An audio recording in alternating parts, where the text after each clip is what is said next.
I'm Rachel Horgan. Join me each episode as I sit down with a guest co-host covering the latest business stories in the Seattle area. We'll read the news so you don't have to. This is The Weekly.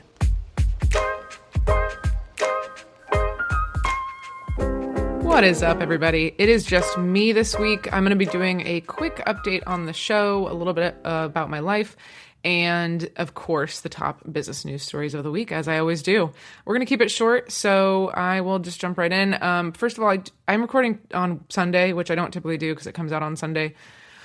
But I have been feeling the weight of the world, with all the ice stuff. It's horrific. And I'm having a hard time doing my corporate job and doing this podcast and functioning when all of this is going on. So I guess I just want to acknowledge that if you're also feeling that and letting you kind of know where my head's at.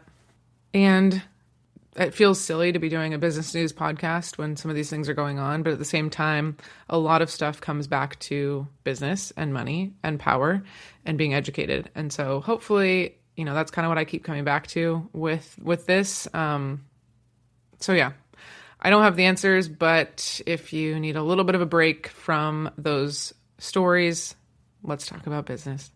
What's to come on the show? So next week is going to be gaming industry. We're going to be talking about the video game industry. We've got a great guest lined up. It'll be really fun. And then the following week, I will most likely be taking a break. I will be in Raleigh, North Carolina all week running a 1,000-person sales training conference for one of my tech clients. And then coming up in February, it's going to be our 100th episode. So it'll be 2 years of doing this podcast, which is crazy because I still get nervous on some of these episodes. So I'll be doing something a little bit fun for that episode. And then for the rest of the year, I've already got some really high-level people lined up, which is going to be so fun. But then at the same time, I also want to do some super niche industries and some small industries. So I think what I'm excited about this coming year is, I think in the first year I wanted I felt like I had a lot to prove, and still going in kind of into the second year and now going into this third year of doing it, I feel like I can kind of do, I don't know, I guess I can feel like I can get a little more creative with it. So that'll be fun. All right, my life updates, and then I'll get into the stories and let you go. But I got new clients. I'm so excited. I was trying to focus on my freelance business because that is where the money comes in. And I got 3 new clients.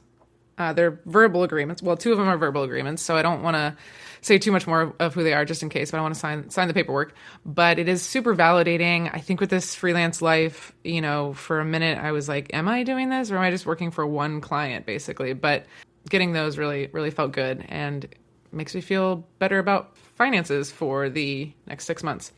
But because of this, I've decided I'm not going to produce the 2-year anniversary party. That was a really challenging decision for me, but I just felt like I wasn't going to be able to do it right with some of these other commitments. And yeah, I think I might hold off. I could do a 5-year. I don't know. We'll see. Okay, here we go. Top stories. We've got 5 for you, and I'll be going through them pretty quickly. Number 1 is the original Rainier Brewing building might become apartments. Number 2 is Denny Triangle project makes some progress. Number 3, we have James Beard finalists for Washington. Number 4, we have a new light rail line opening March 28th. And lastly, a tap to pay is coming to Orca Transit. All right, let's get into it. So the first one is Rainier Building. So GGLO Architects will present a proposal to the City of Seattle's Landmark Preservation Board to renovate the former Rainier Brewing facility, or the Malt House. So this is not the big R that you see when you're on the freeway. This is the second building they built south of it. And it would be 4 levels of apartments, and then on the street level would be commercial and retail. Fun fact, the brewery site was the 6th largest in the world and the largest industrial establishment in the state prior to Washington introducing the Prohibition in 1916. Okay, our next story, Denny Triangle development. So the developer stepped away, and in September, a new developer, OP Trust, took over. It sounds like there's kind of been a mix of changes in construction companies and architects and delays. So this has kind of been taking a lot longer than I thought, as most projects do. But OP Trust took over for the developer, and it's moving forward. So a big part of this project is that there's going to be a decommissioned Boeing 747 fuselage, which is just like the main body of the plane, that connects 2 towers. So that part will be open to the public, and they think that part will be done by late February. This development includes apartments and that 2-story Live Nation music venue that we had talked about in earlier episodes, as well as a new Trader Joe's.